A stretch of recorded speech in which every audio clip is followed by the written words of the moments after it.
pretty well known for playing things like the Camille support, right? So now we're seeing a few more focuses for Wadid. He's had a lot of success when he's able to make these plays on these playmaking supports. Thresh, Alistair, Rakan, all very much comfort picks towards Wadid. Yeah, of course, and that Jarvan as well, comfort pick for Phaxi. Both Phaxi and Wadid have a 50% win ratio on their respective champions thus far. Pridestalker, of course, has the possibility of taking this Jarvan in the jungle. We'll see if that pans out. Safe Orianna here for camps. I don't suppose you remember the last time ROCCAT played Jarvan into Fnatic to you, QuickShot? There was a pretty unlucky number involved. That was indeed a pretty unlucky number. What happened with 13? Because I remember it being relevant. I believe it was the number of deaths that Phaxi had in their Game 2 victory over Fnatic. So maybe it was unlucky for some, but it certainly wasn't for him, as they were able to get themselves the win. As we see a couple more picks come out from Fnatic. Yeah, I remember that 0-13 game. But as we heard in that pregame video, Fnatic kind of outdid themselves. For anybody else that remembers it, they dilly-dallied and dawdled and went sightseeing on the Rift. It was a good-looking Rift, but it allowed ROCCAT the opportunity to get into that late game, win a fight, and then quite literally win the game. So Fnatic definitely not going to be looking to do the same.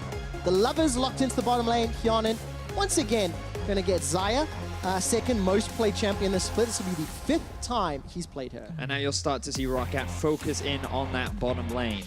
AD carry and support still left to be chosen for Fnatic. You would assume that the Gragas is in the jungle and the Gnar is in the top lane. Cho'Gath yet to be prioritized by either team. Looks like that teams have decided that its priority is not as valuable. They don't want to put that much focus on it, but there's still room for ROCCAT to pick it up later on the draft. But given that they do see a Gnar, I think they're a little bit hesitant. I think that they prefer to go for something more like a Rumble that can hold its own during the laning phase. Okay, so let's see what happens. Galio LeBlanc taken away from phase 2 bans on Fnatic. Both supports Thresh and Alistair for ROCCAT. First pick priority. Where will it go for ROCCAT? Kind of that safe lock-in Taliyah for Betsy. Adding another game played. Second time on the champion. Betsy's played a lot of champions this split, but hasn't necessarily found huge success on many of them. You know, like that signature pick that Swain and Vladimir of splits gone by. Exactly that. It does feel like that he's trying to find his form, and right now he's trying to build with the composition that is very much team fighting right now. Taliyah, her laning phase isn't super dominant, but she's very much about pushing and roaming early on into the game, where she transitions nicely into these late game team fights, where she does have very solid scaling. Fnatic, they're going to round themselves out with a very solid bot lane. Tristana has been a rising AD carry all across the world. It does extremely well into champions like Kalista and Xayah, and it just gives you that extra bit of lane power. When you pair it with a Braum, you have a very well-rounded, not only teamfight composition from Fnatic, but the ability to play 1-4 later in the game as well. All right, lots of options available to them, and the team comp is rounded out with kind of a Pridestalker special. The Kha'Zix, definitely one of the players in EU LCS that prefers those assassin, those damage dealer type junglers. What do you think of that as the final pick here for ROCCAT to round out the team composition? I think it's a little bit risky, because when you look at the composition that Fnatic have drafted, it's going to be extremely difficult for Kha'Zix to really get involved in a lot of these fights. There's so many disengage tools like the Braum and the Gragas. There's a lot of kiting and backline threat with the Gnar. And sure, if you dive onto the Orianna, you have that potential, but as long as Ori sticks with the rest of her team, I feel like that Kha'Zix is really going to struggle. And especially with the recent Duskblade nerfs, I wonder whether or not he will still prioritize that, see if he can get himself a bit of extra burst and shut down some of these big carries for Fnatic. Vedius, is it fair to say that mid-game, there's some tools and some power and a window of opportunity here for ROCCAT? It's definitely the case. I can completely agree with that. 2 items, very, very good. I think Xayah also has really strong late-game threat, but the composition seems a little mix match there for ROCCAT, and I'm interested to see where they put their focus. I think Pridestalker should try and invest a lot of early ganks top, see if he can get Phaxi ahead of sOAZ in this very integral match. Well, let's see how well ROCCAT can do. They have been the Fnatic Slayers in 2017. Picked themselves up 2 series wins. And ROCCAT, you know, they tend to play to the level of their opponents, right? This is a squad that has taken off a ton of games against top-of-the-table squads in EU, but then lost to NIP. So they're like a mirror team, right? They mirror the power levels of their opponents. That is a very apt description, QuickShot. I completely agree with you. And it always makes you wonder, will it be Superstar ROCCAT appearing today, or will it be a fast 2-0 going over in favor of Fnatic?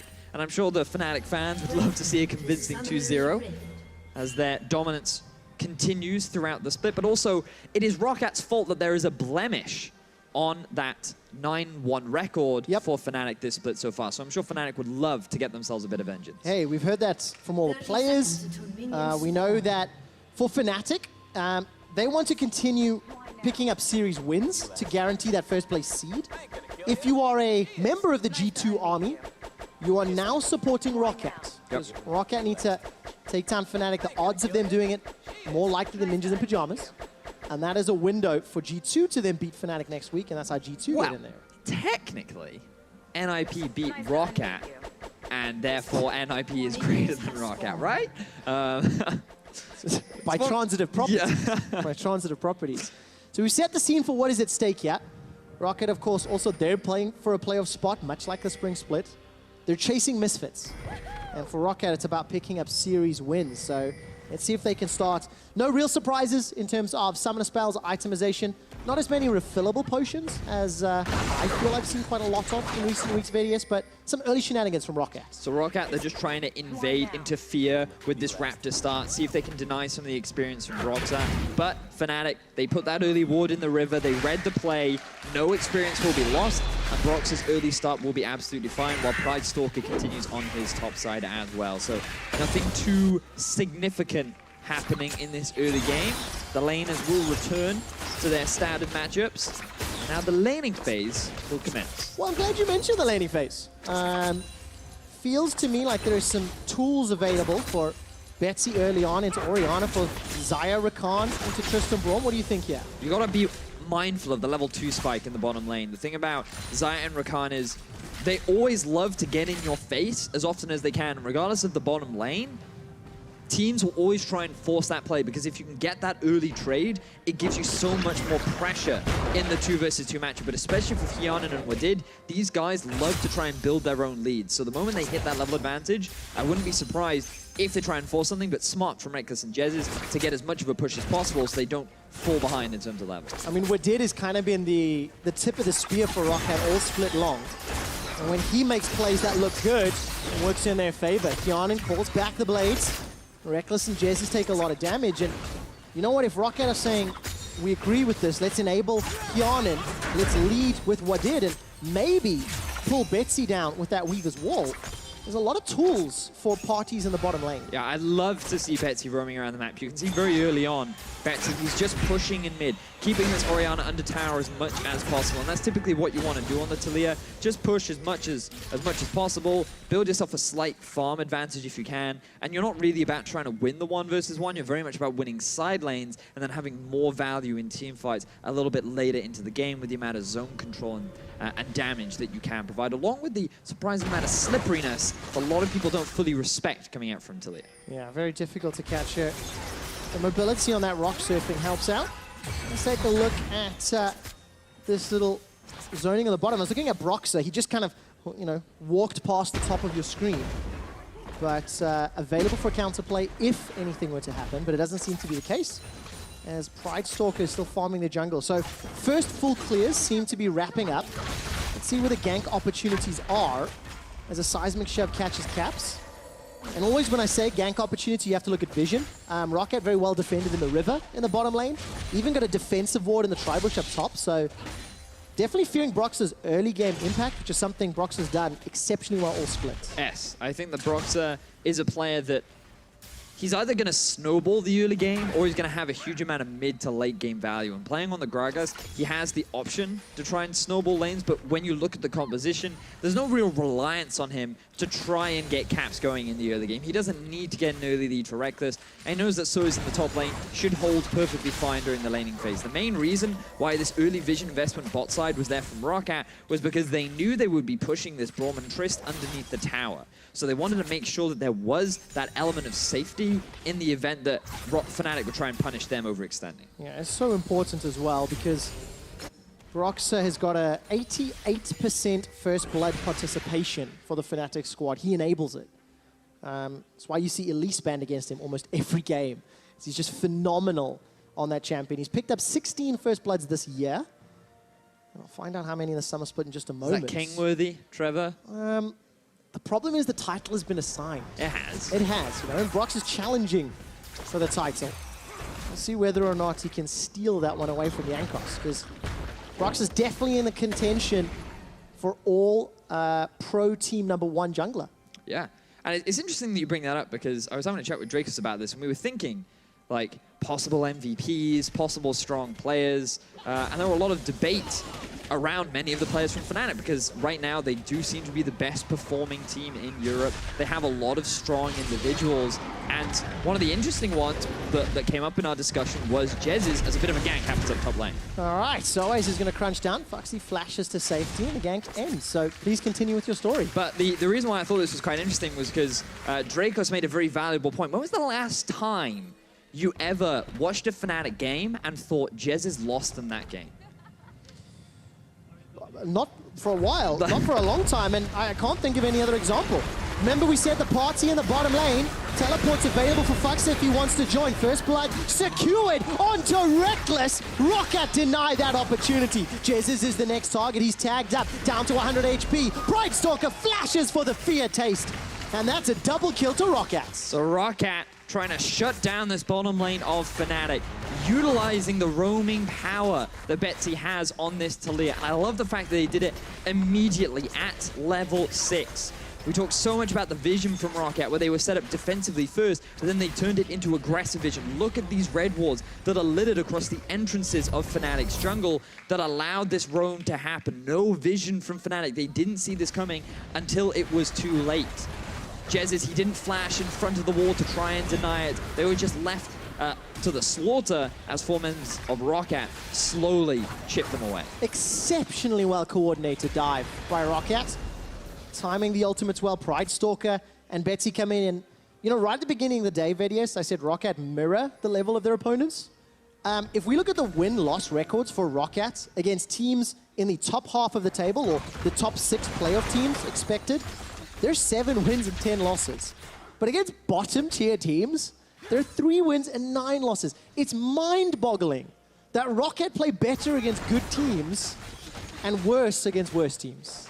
It's like that old adage where if you have a challenger play against a bronze player, you never know what they're going to do. You can't understand what they're thinking, and you show them so much respect that you end up outplaying yourself. And perhaps that's in a similar instance for ROCCAT. Maybe they just overestimate their opponents, beneath them, and that ends up giving them advantages which they don't anticipate, and they end up getting punished for it. But against top teams, they always show this level of respect. They always are thinking about the next step, and it allows them to make these great roams and great plays like they're trying to set up right now. Yeah, a lot of the enabling the bottom lane, something that ROCCAT are leaning on. It's a 2,000 gold lead already, thanks to first blood, first tower blood, second blood as well. Now they've gone for that invade into the jungle, stealing away the red buff, and for ROCCAT, this is a great early game. I am gonna put my little like tinfoil hat on and say kind of the team comp feels like it should get advantages early. Yes, you definitely want to be pushing your advantage early on into the game. The thing about Kha'Zix is once he hits the level 5, 6, 7 mark, that's where he can be super active on the map, while Gragas can match it. He's mainly a utility bot that relies on the success of his laners. Now, what Fnatic are anticipating is the swap from ROCCAT, because they've already taken down the bottom tower. They now want to send their 2v2 lane into sOAZ, who has the pressure advantage over Phaxi, and Phaxi will hang around the bot side and just soak up as much of the farm as possible. As long as ROCCAT can take this top tier 1 faster than they lose their bottom tier 1, another advantage gained over towards ROCCAT. ROCCAT need to keep pushing those advantages. Don't slack off. You know, you never want to go up against Gnar, Gragas, Orianna, Tristana in the late game. Nobody wants to deal with that. But you have to remember that this late game for ROCCAT isn't terrible. You still, as long as you go full tank on Phaxi, should be fine. As we see a bit of a TP play top. Ooh, flash engage and dash out. I'm not quite sure. That was interrupting the teleport. That means sOAZ is not available for backup. Where's the minimap? The wall falls short. Ran out of funding apparently as Betsy couldn't complete it. Glacial Fissure comes down and buys a few seconds. While all that's going on, knock under the tower. Hjarnan's able to flash to safety. He gets out of range of that wallop. All right, sOAZ defends his tower, and ROCCAT pick up the 3rd kill. A lot of summoner spells being burnt from both sides, but it's ROCCAT that end up coming out on top. They get another kill down onto Jesiz, whose flash was not yet available from the previous gank. And I want to give so much props to Betsy. He is responding to these plays that ROCCAT is setting up for themselves so quickly. He always has the push in mid. He always has his ulti ready, but now Wadid may be in some serious trouble. Wow, this is only the second time we've seen Betsy on this champion. Wadid gets knocked over to the side. Caps coming in, holds on to the shockwave as the teleport's being channeled here from Phaxi. That's a good feather storm from Hjarnan to dodge the damage. Caps gets the first kill of the fight here for Fnatic. Root catches 2, but Phaxi's able to escape with his life. Oh, that was such a good play from Caps, autoing the blast code and sending Wadid flying. And this was the first instance of a big misplay from ROCCAT, because while Rekkles and Jesiz were forced back, Hjarnan and Wadid chose to stick around in the top lane. They did not reset. There was no goal that they were able to pick up because all they did was force sOAZ back. So because ROCCAT basically reset the map, it allowed Fnatic to match them, and now they have the numbers advantage top lane. All right, so tower under pressure here. Where's the support? No Weaver's Wall for Betsy, no teleport for Phaxi. You saw those used a few moments ago, and Vedius, you talk about resets. Despite losing that pressure in the top lane, look at the mini-map. ROCCAT still have a lot of vision inside Fnatic's jungle, so they can reset their play, reset their direction, where they want to go, which lane they want to prioritize, and make very informed decisions. Well, what ROCCAT realize right now is that they actually can't see any members of Fnatic, so they're thinking their top lane, because you can see triple control ward in the river for Fnatic. This is complete darkness for ROCCAT right now, and because of all the vision they have across the map, they just have to, through a process of elimination, determine, right, there is danger topside, we cannot overextend, but I feel like they're ignoring it right now. Well, I don't really know if that's overextending, but Hjarnan gets caught up. Remember, he flashed earlier from that shockwave and featherstorm combo. A lot of damage coming down. Hjarnan's caught to stun onto Wadid.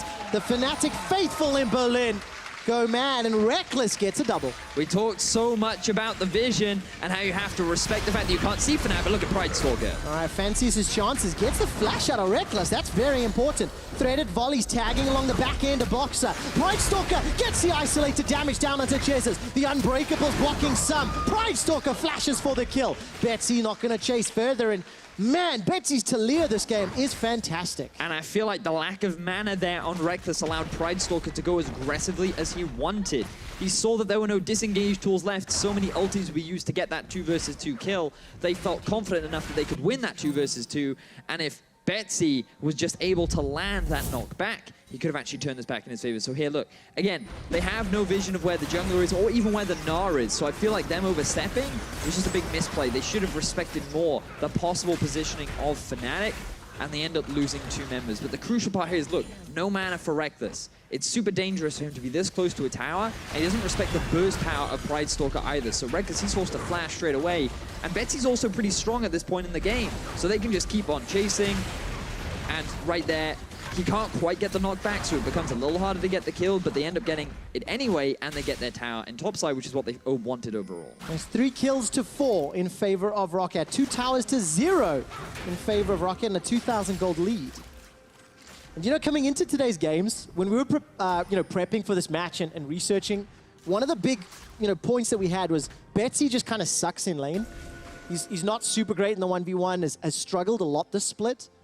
So what I love about this game is Betsy may have also realized this and went, screw it, I'll just use my ulti and go bot lane and top lane on cooldown and just win the game from the side lanes. And it seems to be working. It's all well and good, Caps, when you can say I shouldn't have any problems against Betsy. And I'm sure that becomes even easier when he's not in your lane. But I'm sure that your side laners don't appreciate the fact that they don't have their mid laner when he shows up and is making all these great plays and has now been involved in every single one of ROCCAT's kills. Yeah, the cost is, of course, a lot of CS advantages for all of the all of the laners, rather, for Fnatic. sOAZ, Caps, and Rekkles being up. And I think that CSing is definitely keeping that gold lead close. All right, Shockwave is going to tag Betsy down. Caps will be happy with that one.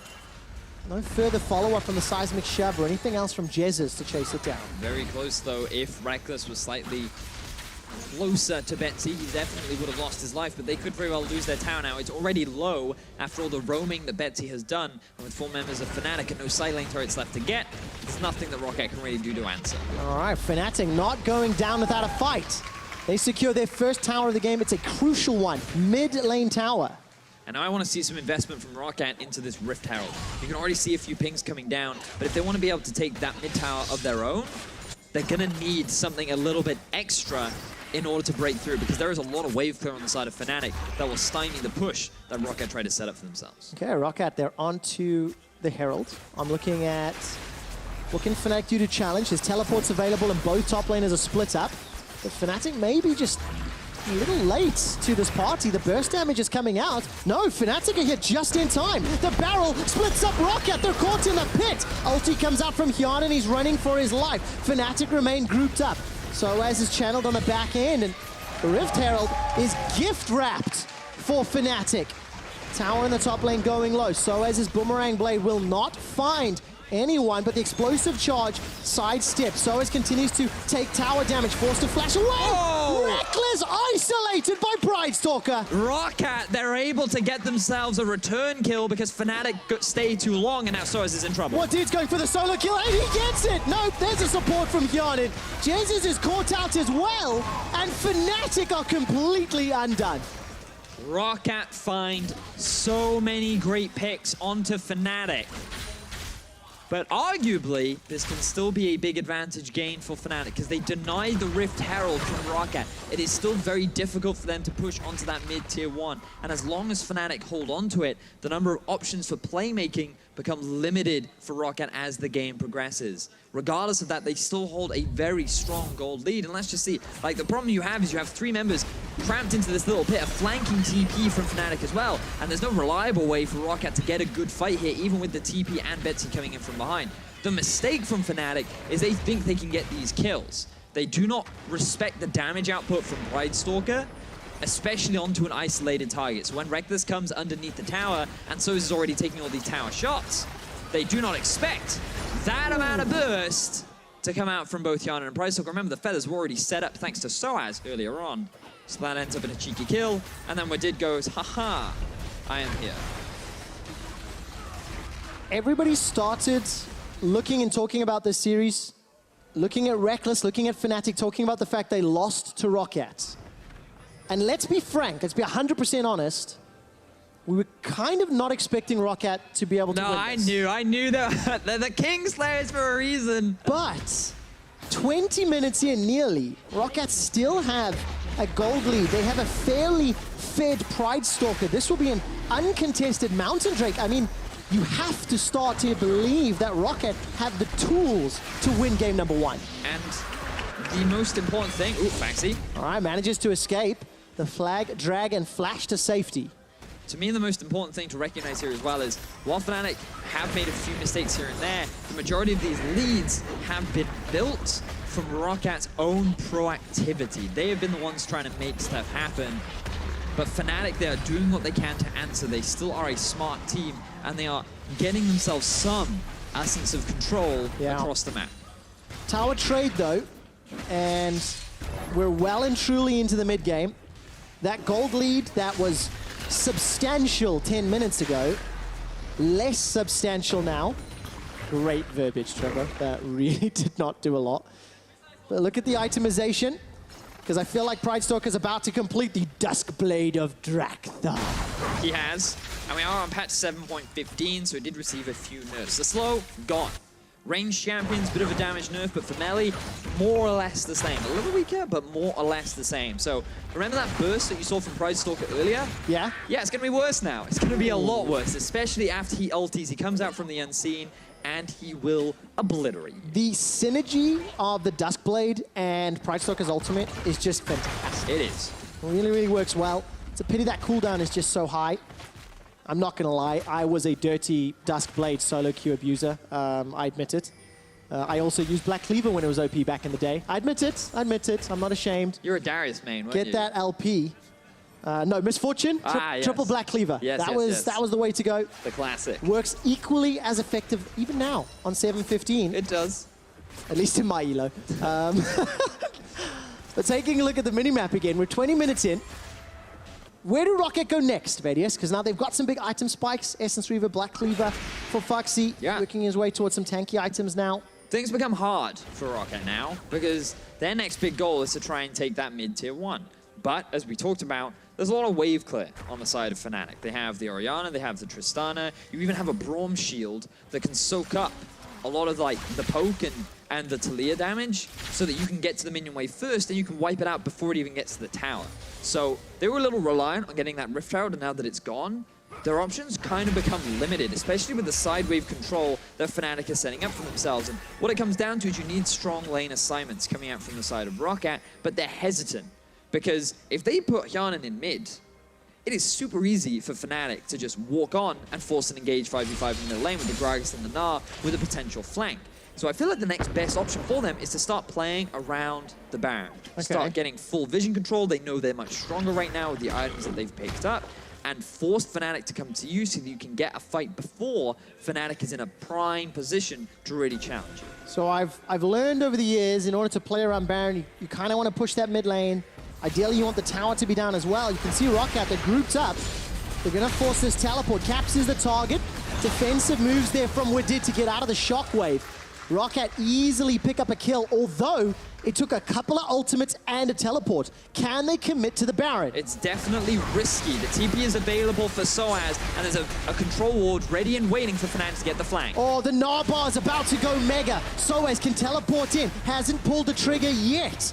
We'll be able to get this 3,000 HP on Baron. Fighting. It might be too late. Baron's down to 2,000. sOAZ gets the boomerang. Pridestalker, what are you doing? Pridestalker, Void Assault. He's looking for the tank. Almost gets chunked down by sOAZ. Now the damage on return. Hjarnan is the target. Rekkles has already got Wadid. The barrel sends Hjarnan away. Winter's Bite slows him down. Rocket jump forward. Rekkles gets dunked though. That's a threaded volley to the face. So far, Rocket's Baron has been interrupted and they've lost 2 members. Such an uncoordinated fight from ROCCAT. They were all over the shop right there. They had no idea what they wanted to do. Was it focus the Baron? Was it turn for a fight? Which target did they want to go on? Fnatic, all they had to do was be patient. They just had to wait. And the moment that ROCCAT was split up, that is when they pounced. They were able to get themselves 2 swift kills. They were able to deny the Baron. And just keep your eyes on what Pridestalker is doing. He's the initiator here. Phaxi is still in the pit. He is your Jarvan. He should be your frontline, and he's forced back because he has to tank up when he's expecting you guys to rush it down. This means the Pridestalker's zoned away. Hjarnan and Wadid are sitting there trying to kill the backline in a 2 versus 3. Hjarnan then gets left to the slaughter, and everything just falls apart because ROCCAT were just not clear with what they wanted to do in that fight. It's just so tense. ROCCAT have all the damage in the world. They're just got to find the right target. You see a lot of it being put down. Betsy continues to have a great performance. He's got that Leandri's Torment now. 205, unkilled thus far. He was largely responsible for dropping Rekkles. I think he hit nearly everything in that fight. But Rekkles, of course, he's now got a Knight's Vow to back him up from Broxah, Infinity Edge and a Static Shiv. And Vedius, Baron seems to be the name of the game. Without teleports, we're going to have a good old EU dance, I feel. Top laners can't really afford to play the side lane because you run the risk of just the opponent rushing that Baron down. Yeah, you always have to be mindful of that. The Baron becomes a very big point of contention, especially now that Tristana working her way towards that 3rd item. And while Xayah does scale pretty well, both teams grouping up in the middle lane. The 5v5 ARAM is about to begin. I feel like Fnatic at this point have a bit of an advantage. Let's see what sort of engage can land. A lot of it is sort of dodgeable on the ROCCAT side when Fnatic engage, as in Mega Gnar needs to hop forward as well as Flash. Flash not available. Barrel can get dodged by a few abilities. But Phaxi is not very tanky yet. He's only got a Chain Vest. He's got a Null Magic Mantle. And when you look at engage, that point-and-click Cataclysm, well, that could make or break if he catches Caps without Flash. Yep. That low mobility Orianna, really, really easy target to kill. He does have the Banshee's Veil second, something that you do see occasionally from mid laners that want to be a little bit more defensive. You can block that first CC. It also gives you a bit of added magic resistance, which I think is valuable given that Betsy is level 15 right now. Good question for you. Yeah. What do you think of Banshee's Veil versus Cataclysm? So I don't think it works particularly well. I believe it mitigates the damage. I think so too. Yeah. But you're still locked in the cage. Yeah. So it's like, well, you'll survive a few seconds longer. It's one of those things where just like I had my foot amputated, but on the bright side, I still have my other form, right? That was really dark. I mean, I didn't quite think of it like that scale. Bright side, bright side. Yeah, there's a few guys in the audience as confused as I am. As the second Mountain Drake of the game is secured. This time it goes to Fnatic. I mentioned a moment ago that Phaxi wasn't as tanky, but he's just completed the Gargoyle's Stone Plate. That's going to help out. And Phaxi's a guy we haven't spoken a lot about this game. Was going to get bullied around just a little bit in this matchup, but has been struggling for several weeks. Has definitely been one of the underperformers on the ROCCAT squad. And now I want to see what impact he can have in a very high-stakes game with what is going to be a very pivotal engaged champion for ROCCAT when they want to fight. He needs to lead the way and bring ROCCAT with him. You can see 4 deaths per game in week 8. That's a lot of deaths. It is. I mean, he had 13 in one game against Fnatic a few weeks before that. Yeah, that's very true. So he's improved on the bright side. That's Dude, you know what? The glass is always half full with you, isn't it? It's got to look at the positives. sOAZ is going to step forward, gets caught by the quickness. All right, the rest of Fnatic are coming up. Cataclysm already used, but not on the low mobility target. Rekkles remains untouched, and sOAZ about to Gnar out. But he's flashed away from the fight. As Phaxi flashed in. So both top laners ended up using their flashes. Exhaust and Ignite traded between both supports. Aside from that, nothing other than a bit of a love tap from both teams. But Fnatic, they're still on the back foot. That's the crucial thing to recognize. They do scale extremely well. Their team fighting is only going to get better from this point on. And the goal difference isn't even that big between the two carries. The largest deficit comes between the junglers, and that's fine because Broxah, his whole job is to be a utility bot anyway. He wants to land that big Gragas ulti onto Betsy, onto Hjarnan, knock them into that really awkward position to allow the main carries of Fnatic to shut them down. Yeah, I mean, that 1,800 gold difference that you just talked about, Vedius, that's pretty much the entirety of ROCCAT's lead. It's a couple hundred gold more than that, and that's spread across the rest of the carries. Damage items continue to go. Rapid fire cannon, now completed for Rekkles as well. And that's the spike, really, for Tristana. She's gonna hit you pretty hard. Hjarnan's still working towards Infinity Edge, which I expect him to be finishing fairly soon. But now watch Fnatic to be the team that's looking to be a little bit more proactive around the Baron. They're the ones that are going to be more eager to try and make this fight happen, especially now that Hjarnan hasn't had an opportunity to back. And they shouldn't see him backing yet. But it's something that you always have to be careful of ROCCAT. Look at how cautious Pridestalker is, always hanging around this Baron area, even though there are no jungle camps to clear on the top side. Teleports available for both top laners. Baron has definitely become more of a tool for success, especially with teams with tanks. I was talking to Deficio yesterday on the analyst desk, and he's just saying how you can use Baron as your form of engage, because you have to force the reaction. And that's something that you've been talking about all game, Vedius. But now it's up to Fnatic to start baiting and to fight for vision control, because they have hit these power spike periods, and they've got some vision, so they know this is going on. They're going to rush it. They're going to rush it. The wall is there to zone the rest of Fnatic away. They got it. All right, Baron secured by ROCCAT. What happens in the ensuing fight, if there even is one? sOAZ looking to escape. Phaxi easily gets out the pit. And ROCCAT, they did this against UOL and ended up winning the series. Fantastic Baron call. Absolutely exquisite. Not only do they get the TP out from sOAZ, but they also walk away with the Baron completely uncontested. Like, that was the best time for them to do that, because they knew Fnatic, they wanted to back. They just sorted out all the sideways. There was a lot of gold in their pockets that they wanted to spend. ROCCAT knew Fnatic want to fight right now, so they find that tiny window where Fnatic are not really in a great position to fight, and they punish it, using the great damage from Kha'Zix, from Taliyah, and from the 3-item Xayah to just rush it down. Multiple weeks in a row, ROCCAT have demonstrated they have had good Baron calls. There are some criticisms in their play, but this is one area that they know how to unlock. We're 30 minutes in, and ROCCAT have got Baron. Let's see if they can once again arrest map control. Yeah, and Betsy, he needs to be so careful. Look at Rekkles, look for a pick.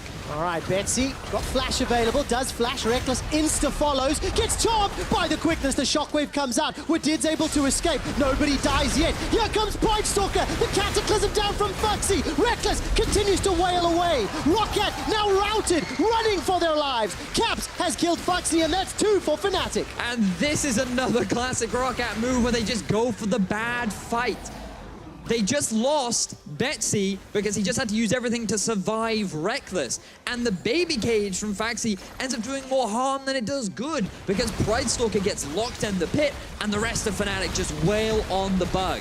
So many good things going in favor of Fnatic right now. Even with the Baron against them, they could very well break into the base. Broxah throws the barrel sideways. Hjarnan forced to ult to safety. Clears out the wave as best as he can. That will buy a few extra seconds. The explosive charge pops. That's going to do a lot of damage. Betsy down to 150. Survives a few seconds longer. sOAZ gets tagged by the turret and he's forced to retreat. And ROCCAT now turning around. Remember, Phaxi has teleport. 2 seconds, 1 second. Will he commit? Bottom lane is the target. And ROCCAT, let's see what they can get with this. I don't know if Fnatic will take long enough for this tower to go down. Just shoving the wave in, that was a waste. That was a bit of a weird TP. Not sure what Phaxi was trying to do right there. I guess apply a bit of pressure so that ROCCAT could get this mid-tier 1 in return. They will finally break it down 31 minutes into the game. But ROCCAT, that is definitely a rough play for you. Credit to Fnatic and credit to Rekkles trying to find that pick. He came so close to getting that kill. And the way he executed it too was actually exquisite. The way he flashed, predicting what Betsy was going to do. Is this another fight? All right, another fight, another fizzle. Not this time round. 7 kills to 9 at 31 minutes in. Fnatic still have to defend a little bit of this Baron buff. ROCCAT able to secure 1 additional tower. Now it comes down to late game team fights. Who's going to get better vision? Who's going to kill the carries quicker? Or better yet, can Fnatic protect their carries, right? Because they've got less damage sources and a much better front line. All right, Featherstorm comes up from Hjarnan, gets a 2-man route. Jesiz is a target. He's forced to flash to safety. I didn't even see the engage. A great barrel from Broxah. That's 1, 2 for Rekkles. Rocket jump to safety. Look at the shield, looking for another. Command protect bought some time. Triple kill, the Quadra available. GA's gonna get popped and Podger's not gonna be secured. Rekkles manages to bring it back. Caps looking to run him down. Ghost was used. And I thought that looked bad for Fnatic at the start, but they turned it around. Fnatic, they just demonstrate their team fighting prowess. Broxah with a beautiful ultimate. Rekkles waiting till just the right time to jump into the fray and turn it in their favor. This is the team fighting team that they have built for themselves, and they're executing upon it fantastically. So we can see here Hjarnan extremely overextended, does not respect sOAZ whatsoever. And at this point you think, oh no, this could be bad for ROCCAT. But no, they separate the rest of Fnatic off, and you think this could be well, but then another great ulti from Broxah, splitting them up. Rekkles dives in, shuts down very, very quickly the low health Hjarnan. And the rest of Fnatic know that with the numbers advantage that they have, they can just keep on chasing. The GA does go down. Betsy with a small victory at the end of it. But at the end of the day, it is Fnatic that come out ahead in the fight. And that was just in the last fight. That is ridiculous amounts of damage from actually everybody, to be fair. Yeah. Means Rekkles' GA is on cooldown. He managed to pick that one up just before the fight. And now all of a sudden, Fnatic are starting to surround ROCCAT. They're setting up vision inside ROCCAT's side of the jungle. Jungle, apparently. And Fnatic wanted Gragas too much. Fnatic now starting to take control of the game. It's weird because it feels like Fnatic have some form of control, but truthfully, they've been defending. They've been in their half of the map the majority of this game. Yeah, but now they feel strong. So many items have been completed. There are equal in towers, except Fnatic still yet to take this bottom tier 2 down. The map feels just so close. So many strong members, and my eyes are always falling towards Betsy. This man has been consistently performing so well throughout this game. Great walls, great positioning, great skill shot usage. This guy has been having such an incredible performance against a Fnatic squad that is considered to be one of, if not the best team in Europe right now. All right, total reset. 35 minutes in. Baron is up in a minute. The next dragon is Elder. If you could cut the air with a knife, you'd be able to do it here in Berlin because the tension is high. There are hundreds of Fnatic fans terrified their squad is about to lose. Again. To ROCCAT. We'll see whether or not ROCCAT can win the last team fight. Vedius, I have a quick update for you. Yeah. The previous graphic we ran was incorrect. The graphs reflected the team fight damage.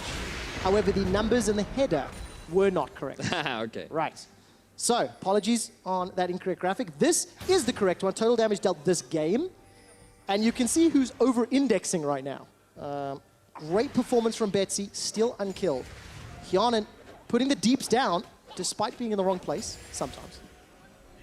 And now those damage dealers need to fend off Baron. It's about to spawn, and look at all of these wards in the pit. The flanking wards are available for Phaxi. He's not TPing yet, though. Dude, that's being melted. Baron's already down to Whoa! Pridestalker's hopped in. He's got a flash. Void Assault and flashes out. Weaver's wall comes down, and this is getting messy. The shenanigans are about. Blue team secure Nasha. Fnatic have it. The charm connects onto sOAZ, and a flash goes in. Pridestalker's looking for Rekkles, but he's untouched. That's a double. The triple's available to him. Looking for more. Rocket jumps over the wall. A gigantic crit onto Hjarnan's face. Gets stunned in place. Rekkles not going to find his triple. Rocket jump to the reset to safety, putting a wall between him and Betsy. Phaxi forced to run away. Fnatic get Baron and 4. Beautiful use of the jumps from Rekkles to get a convincing teamfight win over ROCCAT, who just looked lost once again. We talked about how they seem so convincing when they go towards the Baron, but for the second time this game, they just had no idea on how to fight Fnatic. They lose the Baron, they lose the fight, and they may very well just lose the game. I think that's a safe call if ever I've heard one. Rekkles gonna be pushing through onto the Nexus turret to the support of Fnatic, but Broxah unkilled this game. Rekkles gets himself another as Fnatic turn to the Nexus. It was a close fight, but Fnatic secure first blood in the series against ROCCAT.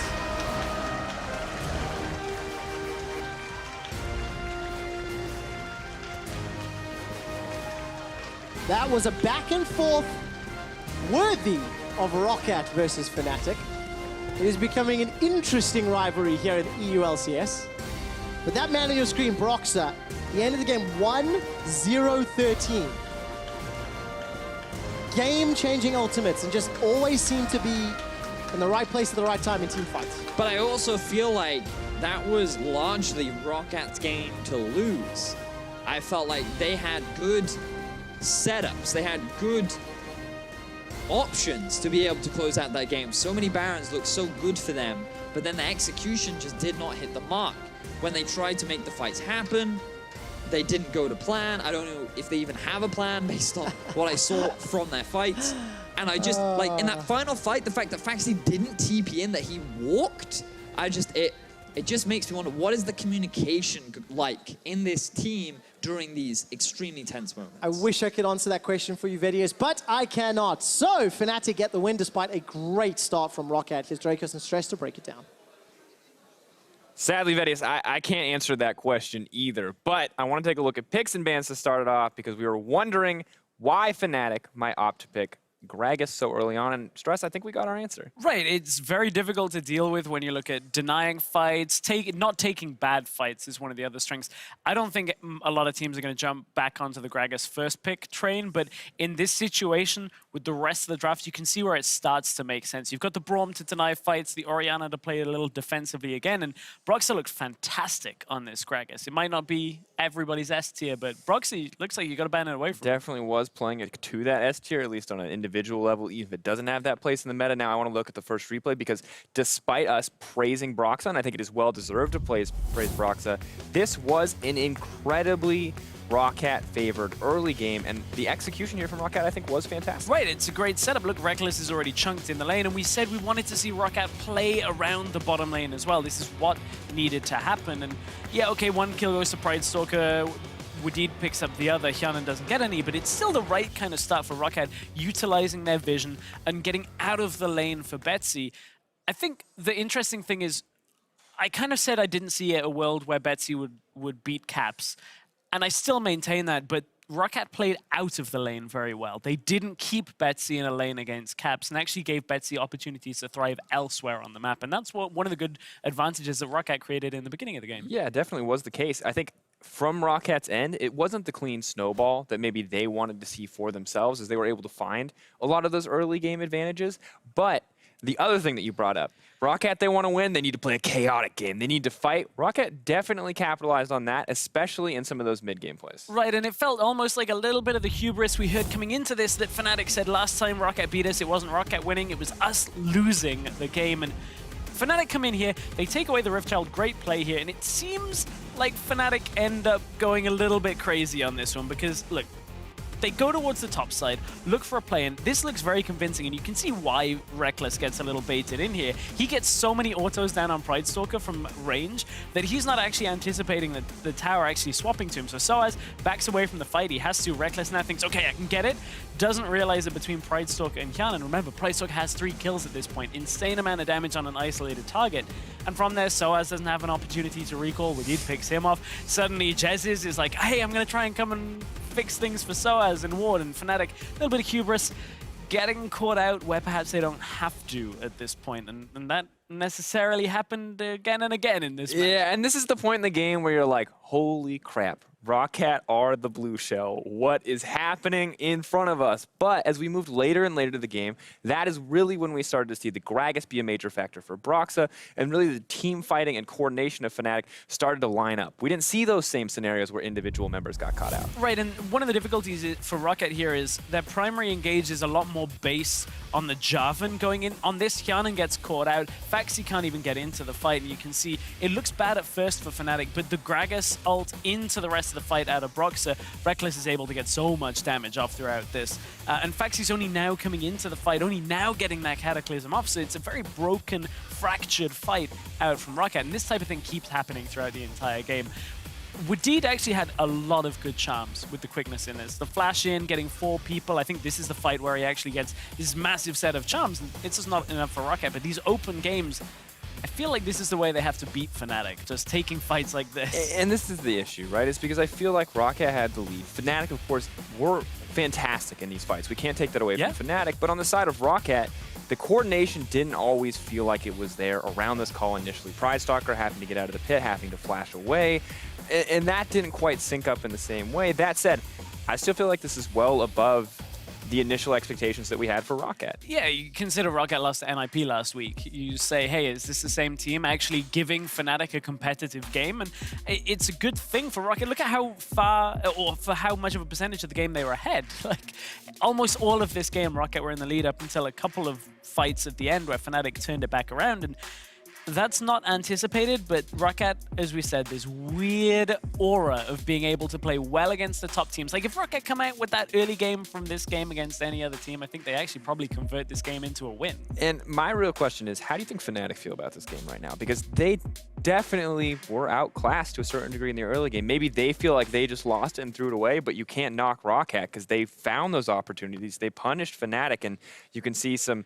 Well, he's got a smile on his face. I was going to say stern review of previous plays, but both guys appear to be pretty happy. And I feel like Fnatic won't be too angry at that. I think that'll probably be just the reminder that, hey, we got to take these guys seriously. We actually have to just make sure that we are playing around any areas that ROCCAT have that they can punish, like those early game plays where Rekkles was already low and ROCCAT created a play. I think it'll be a bit of a kick up the backside where Fnatic will say, okay, game 2, let's just try and get a lead early, let's try and close it. But what is the faith in right now? Is it that Fnatic are going to come back, they're going to say, hey, this is a team we have to respect, or is it that ROCCAT, hey, we can snowball better if we find the lead again? Who, at this point, after that game 1 for ROCCAT, do you think there's a chance that ROCCAT can take it to that game 3? I think there's an outside chance. My faith is in Fnatic. I think they are still likely to take it, but I'm impressed by ROCCAT. I'm impressed by the fact that they could take an early game advantage against Fnatic. Definitely is the case. Well, Fnatic have a chance to avenge their loss to ROCCAT earlier in the split. Well, we'll be right back for game 2 right after this.